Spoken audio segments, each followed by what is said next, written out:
जनता party की सरकार बन रही है, इस पर क्या कुछ कहेंगे? सरकार तो बननी थी, निश्चित था ये, क्योंकि भारत के अंदर, हिंदुस्तान के अंदर सनातनी जाग चुका है। जो पहले इन्होंने फैला रखा था डिवाइड करना हिंदुओं को सनातनियों का, उसका ये फायदा उठाते थे। नंबर दूसरा, जो पढ़ा लिखा मुसलमान वो भी जागृत है, तो वो परिस्थिति को समझता है कि उसके समुदाय का उसके कहाँ फायदा है। उसने भी बढ़ चढ़ के वोट किया, ऐसी बात नहीं, मतदान उनका भी मतदान में, इस मतदान में।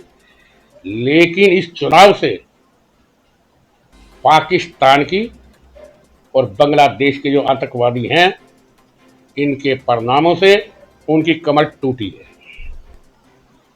नंबर वन, अगर ये सरकार रहती कुछ टाइम तो ये सब वहाँ के मतदाता भी, सनातनी भी जान चुके थे कि बांग्लादेश के ऊपर उनकी निगाह थी। ये हमारा जो है जहाँ चुनाव हुए, तो ये सबसे बड़ी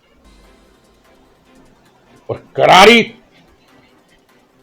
शपथ है उनके मुंह के ऊपर।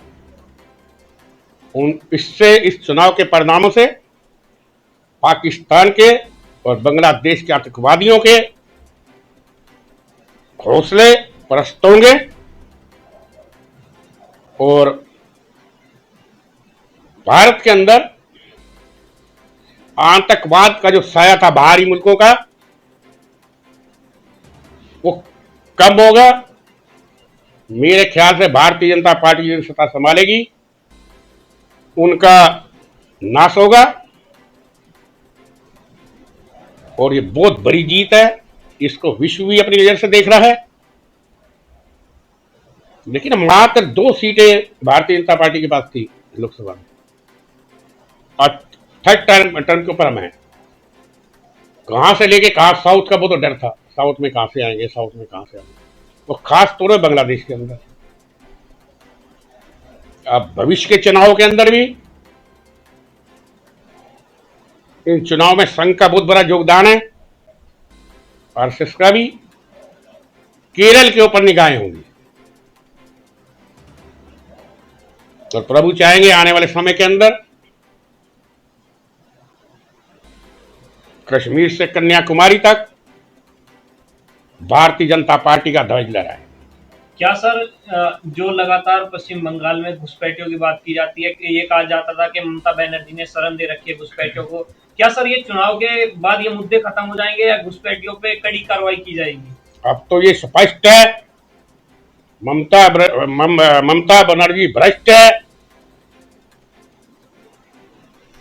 और जो घुसपैठियों की बल पे वो राजनीति करती थी, उनकी राजनीति चौपट हो गई। अब पहला कदम सरकार का ये होना चाहिए, होगा भी, कि घुसपैठियों को वहां से निकाला जाए। शिवेंदु अधिकारी कह रहे हैं कि टीएमसी के गुंडों को ठीक कर दिया जाएगा जैसे ही सरकार का गठन होगा, तो आप इसको किस भाषा में क्या समझते हैं? मैं इसको यूपी से जोड़ के देखता हूं, उत्तर प्रदेश से।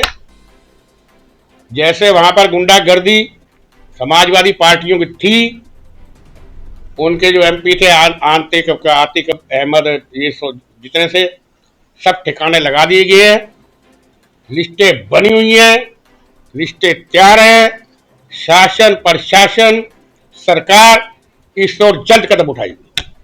चूंकि बहुत बड़ी जीत है खासतौर से पश्चिमी बंगाल में, तो इस जीत का श्रेय आप किसको देना चाहेंगे? मैं वहां की, सबसे पहले तो देखो, लोकतंत्र है, जनतंत्र है, जमहूरियत है, प्रजातंत्र है, वहां की जनता को देना चाहते हैं, वहां के सनातनियों को देना चाहता हूं, वहां के पढ़े लिखे मुसलमानों को देना चाहता हूं। सबसे बड़ा योगदान इसके अंदर संघ और आरएसएस का है। चुनावों के वक्त हुमायूं कबीर ने बाबरी मस्जिद की नींव रखी थी, तो अब बीजेपी आने के बाद इस मुद्दे पर क्या होगा, देश में बड़ा सवाल है। मस्जिद की नींव रखना, उसके खिलाफ भारतीय जनता पार्टी नहीं है, लेकिन बाबर के नाम के ऊपर मुगलों के नाम के ऊपर, अत्याचारियों के नाम के ऊपर हिंदुस्तान में कोई मस्जिद नहीं बनेगी। जैसा कि एक लगातार सवाल उठाया जा रहा था खासतौर पश्चिमी बंगाल में कि जिस तरीके से लगातार जो बांग्लादेशी हैं वो आते हैं, पहचान पत्र बना लेते हैं, आधार बना लेते हैं, बहुत सारे डॉक्यूमेंट्स इंडिया के इकट्ठा कर लेते हैं, उसको लेकर के भारतीय जनता पार्टी का क्या पक्ष होने वाला है? देखिए, वो आधार कार्ड ये जो थे सब मिली भगत से बन रहे थे, सरकार की शय थी वहाँ की ममता बनर्जी की। इसके ऊपर भी कोई अब केंद्रीय सरकार भी सोच रही है कोई ऐसा डॉक्यूमेंट बनेगा जिसकी काट ना हो, जो फर्जी ना बन सके। इस पर सरकार गंभीर है। तो सर, जिस तरह निरंतर हमने देखा है ममता बनर्जी को कि वो हिंदू धर्म को टारगेट करती है और श्री राम जी के ऊपर निरंतर सवाल उठाती है, तो क्या ये एक बड़ा कारण रहा उनकी हार का बंगाल चुनाव में? सबसे बड़ा कारण रहा। ये उनकी राजनीति की बुनियाद ही यही थी, हिंदू विरोधी, मुसलमानों के हक में रहना, ये उसका बुनियाद थी। सर, जो लगातार चुनावों के टाइम पे एक चर्चा बढ़ी हुई बॉर्डर सिक्योरिटी को लेकर, फेंसिंग को लेकर, क्या सर जो घुसपैठी बॉर्डर की तरफ से आते थे अब इस पे संकुच लग पाएगा सर भाजपा का? 101%। क्यों? बॉर्डर के ऊपर तार फेंसिंग के लिए सरकार ने, केंद्रीय सरकार ने वहां की सरकार से, ममता बनर्जी की सरकार से जमीन मांगी थी कि आप लैंड हमें दो, हम इसको अपने बजट से, केंद्र के बजट से तार फेंसिंग करते हैं इसके ऊपर। लेकिन उस मसले को लटकाए रखा उस सरकार ने। क्यों लटकाए रखा? उनका हित था उसके अंदर घुसपैठ करवाना। और गाय की तस्करी सबसे ज्यादा कहाँ होती है? पश्चिम बंगाल में होती है, बॉर्डर के रास्ते होती है, नदियों के रास्ते होती है। उससे इन आतंकवादियों की, देशद्रोहियों की इनकम बढ़ती है। अब वो नहीं होगा। सर, अभी देखा था जो उत्तर प्रदेश से आईपीएस ऑफिसर जाते हैं पश्चिम बंगाल के अंदर, टीएमसी के कुछ नेता कहते हैं कि तुम्हारी गर्मी निकाल दी जाएगी, इस तरह के बयान। क्या सर टीएमसी लोकतंत्र को या फिर जो एक अधिकारी है पढ़ा लिखा, उनको डराने की भी कोशिश कर रही थी, इसी कारण से आज करारी हार मिली है? निकल गई ना गर्मी, निकल गई। जब जनता देखती सब कुछ, निकाल दी गर्मी। रात को नींद नहीं आएगी आज, इतनी बुरी तरह हारना। और भारतीय जनता पार्टी का प्रचंड बहुमत वहां पर लाना और भारतीय जनता पार्टी की सरकार बनना। लेकिन एक बात देखना, पश्चिम बंगाल की जो राजनीति को मैं जहां तक समझता हूं, पहले वहां कम्युनिस्टों की सरकार थी, गई तो दोबारा नहीं आए। कांग्रेस के आए, वो गए तो दोबारा नहीं गया। अब एक खत्म, ये भी हम पन्ना खत्म, chapter has been closed now. TMC के बड़े बड़े नेता ये मंचों से दावा कर रहे थे कि ममता की क्षमता इस बार भारतीय जनता पार्टी को दिखाएंगे हम लोग बंगाल के अंदर। लेकिन कहीं ना कहीं भारतीय जनता पार्टी ने जो नारा दिया था कि 4 मई ममता गई, वो पूरा करती हुई नजर आ रही है। इसको लेकर हो गया, खत्म कर नारा पूरा हो गया, हो खत्म हो। तो सबको पता था पहले। मैं को बताऊं, सुनो, जब जब सनातनी जागता है तो युगों में परिवर्तन आते हैं। जब जब सच्चाई जागती है ना तो परिवर्तन आता है। लेकिन जो ममता बनर्जी के साथ तेजस्वी यादव, अखिलेश यादव, ये लोग दावा कर रहे थे कि ममता दीदी दोबारा आ रही हैं, तो इस दावे को किस नजरिए से? ये अपना तो दावा कर रहे थे, हम दोबारा आ रहे हैं, नहीं करते अपना दावा। हमारे आगे आप एक बात देखिए, अखिलेश यादव को जनता ने कभी मुख्यमंत्री नहीं माना। वो मुलायम सिंह का चेहरा रख के आगे आए थे।